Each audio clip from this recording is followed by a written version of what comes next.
Hi, everybody. It's Dr. Carolyn Coker-Ross.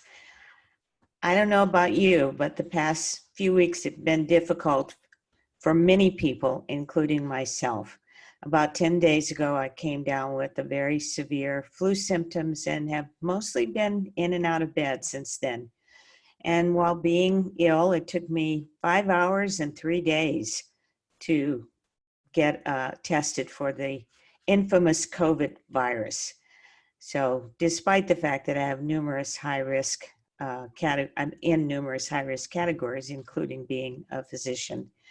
So in the meantime, I have been doing my best to see patients who are probably like many of you, worried and anxious and not sure what to do and how to take care of themselves and during this very troubling time.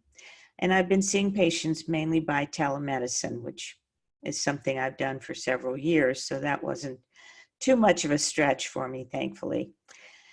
My schedule, though, has been light with many cancellations and no-shows, etc. I say all this to tell you I've been anxious just like many of you. I'm worried about my income, just like many of you may be. And I'm reaching out to you now because I know that if you have binge eating disorder, emotional eating, food addiction, or if you're an emotional or stress eater, then this may be a particularly difficult time for you to manage your eating behaviors.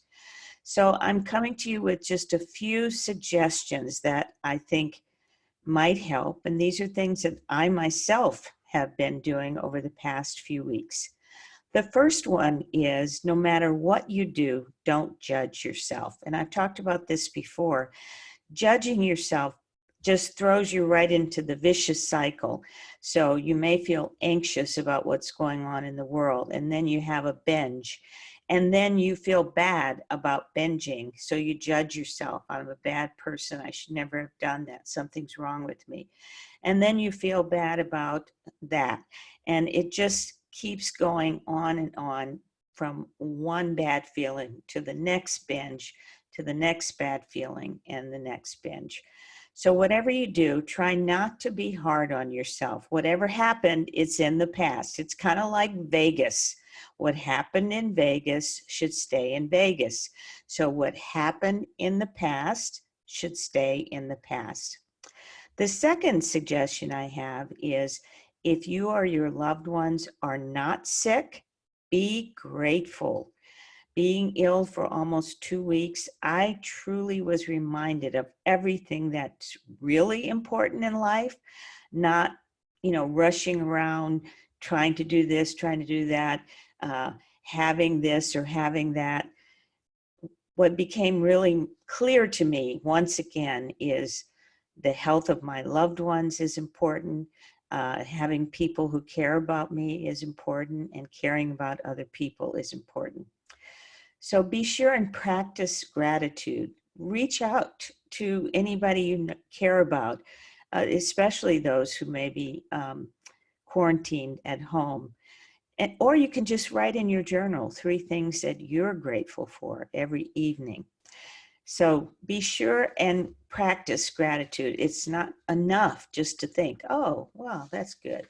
But practice gratitude on a daily basis. It will help to lighten your mood and shift your perception. The third thing is now is the most important time to take excellent care of yourself. First of all, stay well hydrated. That's important no matter what. And if you do get sick, it's even triply important. I drink a lot of ginseng tea, which helps me feel better when I'm sick or when I'm stressed. Ginseng is what's called an adaptogen that helps your body to balance when you're under stress. Green tea also has numerous healing properties. And of course, just good old water is important to stay well hydrated. The second thing is take supplements. No one knows what helps with COVID or doesn't help with COVID. So I'm not giving you some magical supplement that I'm saying is going to keep you from getting the virus or make you well if you get it. I'm just talking about your overall general health so that no matter what happens to you, you're in better shape in the long run. So be sure and take vitamin D, which is an immune booster.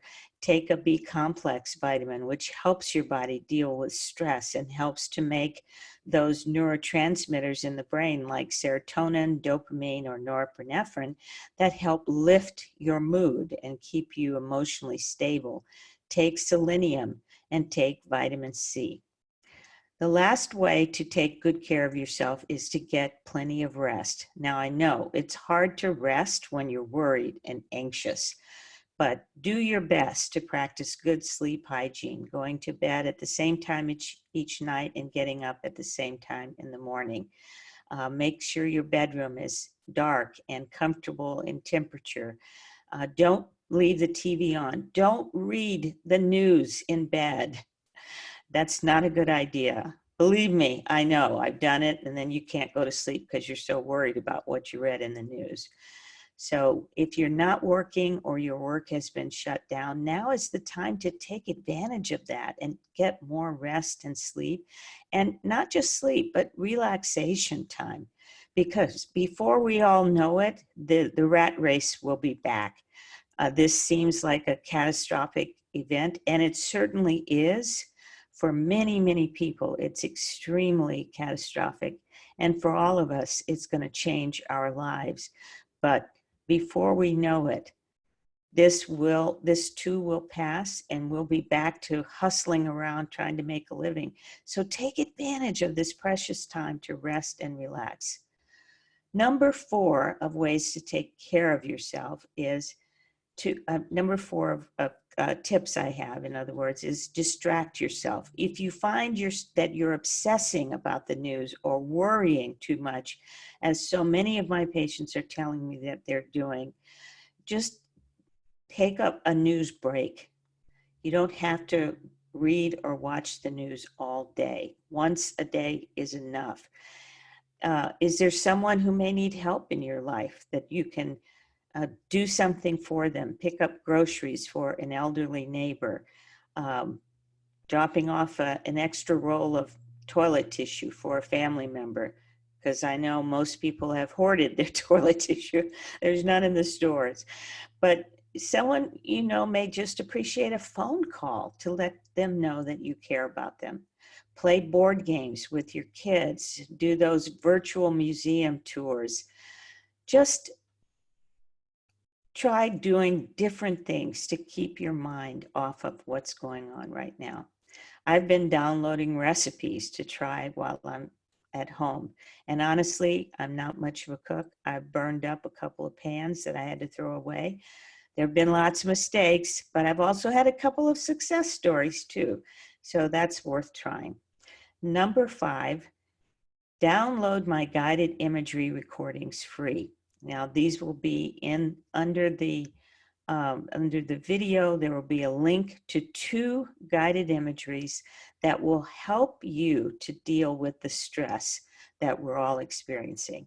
They'll help you relax and keep things in perspective. Remember, we are all in this together. Stay flexible. Remember that child nursery saying, Jack be nimble. We need to be nimble. We need to be ready for whatever comes. Things will be changing rapidly for all of us and for quite a while. Don't let any one thing get you down. While you may think your situation is really bad, just remember there are always other people who have it worse than you do. We are strong humans and we will get through this. Keep reminding yourself, this too shall pass.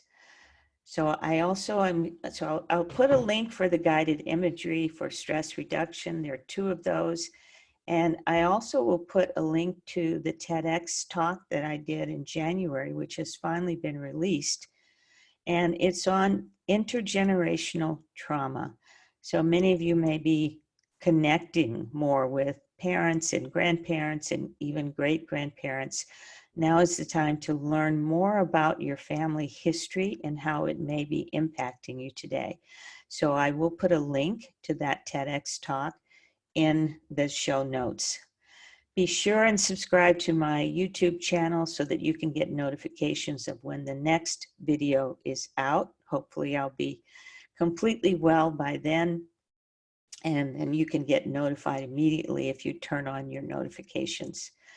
Thanks for listening, and I wish you all good health, and reminding all of us this too shall pass. Thank you.